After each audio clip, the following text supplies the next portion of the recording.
Hello. So today we are going to be testing our patient's reflexes in the upper and lower extremities.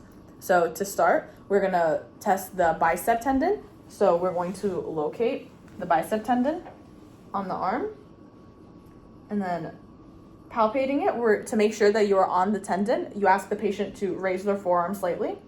There we go, and put it back down. You can feel the tendon contract, and then keeping your thumb over the tendon. Using the back of your reflex hammer, you're gonna elicit a tap on your thumb. Okay. And then next, we are going to test the brachioradialis tendon. So to locate the tendon on the arm, we ask our patient to give us a nice thumbs up. Okay, so that means that we can feel the contraction of the tendon. So that means we are on the tendon, doing the same thing. With the back of our hammer on the back of our thumb, we give it a slight tap. Okay. And then next we'll be testing the tricep reflex. So while the patient remains seated, we are going to have their arm up in a 90-degree angle, arm relaxed. Okay. We're going to have them put the entire weight of their arm onto your arm and then locating the tricep tendon on the back of my thumb, back of my hammer, we're going to give it little taps. Okay, and relax. Next, we're going to do the patellar tendon. So you want to locate it right beneath the patellar bone, and you palpate the tendon, having your patient relax, and then we're going with the back of the hammer, slightly strike it. And then last, we're going to be testing for our Achilles tendon reflex. So holding the patient's foot in a neutral position, locate the Achilles tendon, and while the patient is relaxed, strike it with the hammer. To do a sensory screening of the upper and lower extremities, you first want to take a stimulus. In this case, I will be using the end of my hammer, and you're going to touch the patient on a familiar part of their body where they know what the sensation will feel like. So in this case, we're going to do the cheek. And then from there, we will do a light touch of sensation on each dermatome of the upper and lower extremities and have the patient determine when they feel it. If they don't feel it, they don't say anything, or if it feels abnormal, and then that will require further testing. Next, we will be testing for Hoffman's sign.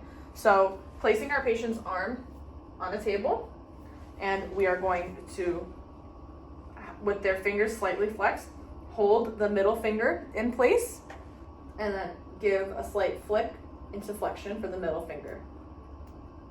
Now, a normal sign would be no movement in any of the other fingers. Next, we will be doing a clonus test. So start off with your patient in a supine position, and then taking one hand and supporting the tibia, and then other hand holding the heel of the foot or the calcaneus. We are gonna quickly dorsiflex the foot. And what you're looking for, if this is normal, then there should be no response.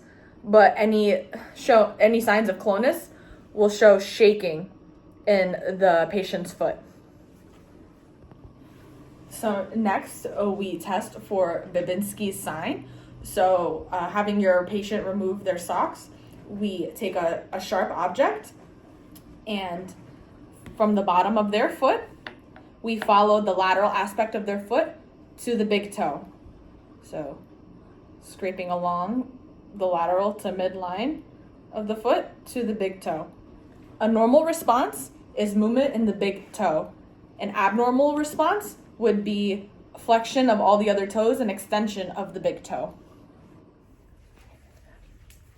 So next, we will be testing our patient's balance. So making sure you're standing close to the patient for reassuring their safety. We will have the patient cross their arms across their chest, so their hands are touching their shoulders, okay? Without using any support or touching the other leg, lift one leg, and we're gonna hold that balance for as long as we can, keeping your eyes open and without putting that foot back down. And then another variation of this test would be to have the patient close their eyes after they've secured their balance to test to see what the balance will be like with their eyes closed. Okay, you can put your feet down and relax.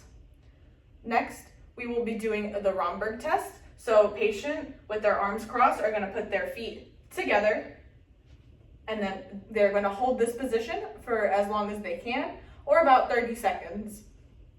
And then for the sharpened Romberg test, we can have the patient place one foot in front of the other with their heels by their toe, and then they're also going to maintain this position for as long as they can, or 30 seconds. Both of these tests will be done with eyes open and eyes closed.